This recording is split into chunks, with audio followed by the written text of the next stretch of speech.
ಧರ್ಮರಾಯ ನಾಲ್ಕನೆಯ ಭಾಗ.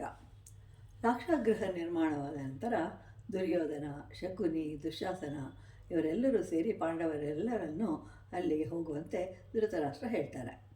ವಿದುರನಿಗೆ ದುರ್ಯೋಧನನ ತಂತ್ರ ತಿಳಿದಿತ್ತು.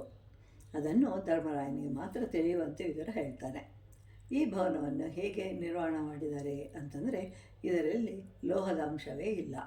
ಅಲ್ಲದೆ ರಾತ್ರಿಯ ವೇಳೆಯಲ್ಲಿ ಇದಕ್ಕೆ ಬೆಂಕಿಯನ್ನು ಹಚ್ಚುವರು ಅಂತ ಹೇಳಿ ಸೂಕ್ಷ್ಮ ರೀತಿಯಾಗಿ ಹೇಳಿದರೂ ಅರ್ಥ ಮಾಡಿಕೊಂಡಂತಹ ಸೂಕ್ಷ್ಮಗ್ರಾಹಿ ಧರ್ಮರಾಯನು ರಾಜಸೂಯ ಯಾಗವನ್ನು ಮಾಡ್ತಾನೆ.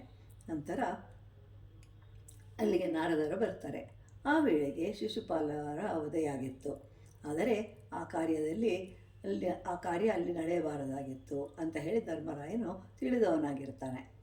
ಮಹಾಭಾರತ ಯುದ್ಧದಲ್ಲಿ ಶ್ರೀಕೃಷ್ಣನು ಭಗವದ್ಗೀತೆಯನ್ನು ಬೋಧಿಸಿದ ಬಳಿಕ ಭೀಮನು ಮೊದಲನೆಯ ಬಾಣವನ್ನು ದುರ್ಯೋಧನನಿಗೆ ಹಾಕ್ತಾನೆ. ಯಾಕೆ ಅಂತಂದರೆ ದುರ್ಯೋಧನನ್ನು ಸೋತರೆ ಯುದ್ಧ ಮುಗಿಯುತ್ತೆ. 12 ವರ್ಷ ವನವಾಸ ಮಾಡಿದಾಗ ಒಂದು ದಿನ ದುರ್ಯೋಧನನು ರೋಗ್ರಹಣ ಮಾಡ್ತಾನೆ. ಇದರಿಂದ ಗಂಧರ್ವರು ದುರ್ಯೋಧನನನ್ನು ಬಂಧಿಸಿಡ್ತಾರೆ. ಆಗ ದುರ್ಯೋಧನನ ಸೇವಕರು ಧರ್ಮರಾಯನ ಬಳಿಗೆ ಬಂದು ದುರ್ಯೋಧನನನ್ನು ಬಿಡಿಸುವಂತೆ ಪ್ರಾರ್ಥನೆಯನ್ನು ಮಾಡ್ತಾರೆ. ಕೂಡಲೇ ಭೀಮನನ್ನು ಕರೆದು ದುರ್ಯೋಧನನನ್ನು ಬಿಡಿಸುವಂತೆ ಹೇಳ್ತಾನೆ. ಭೀಮನ ಆಶ್ಚರ್ಯದಿಂದ ಧರ್ಮರಾಯನನ್ನು ಕೇಳಿದಾಗ ಧರ್ಮರಾಯನು ಹೀಗೆ ಹೇಳ್ತಾನೆ: ನಾವು ಕೌರವರೊಂದಿಗೆ ಸೇರಿ ಬೇರೆಯವರೊಂದಿಗೆ ಹೋರಾಟ ನಡೆಸುವಾಗ ನಾವು ಒಟ್ಟು 105 ಜನರು, ಕೌರವರೊಂದಿಗೆ ಯುದ್ಧ ಮಾಡಬೇಕಾದಾಗ ನಾವು 5 ಜನರು, ಕೌರವರು 100 ಜನರು ಅಂತ ಹೇಳ್ತಾನೆ ಧರ್ಮರಾಯ. ಮತ್ತೊಂದು ಸಲ ಪಾಂಡವರು ಮತ್ತು ದ್ರೌಪದಿ ಎಲ್ಲರೂ ಹೋಗುತ್ತಿರುವಾಗ ಬಾಯಾರಿಕೆ ಉಂಟಾಗತ್ತೆ.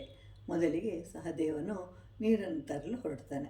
ಹತ್ತಿರದಲ್ಲಿಯೇ ಸರೋವರ ಹೊಂದಿತ್ತು.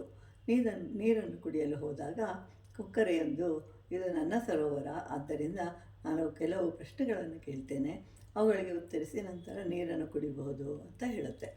ಆದರೆ ಸಹದೇವ ಉತ್ತರವನ್ನು ಹೇಳದೆ ನೀರನ್ನು ಕುಡಿಯಲು ಹೋಗಿ ಪ್ರಾಣವನ್ನು ಕಳ್ಕೊಳ್ತಾನೆ.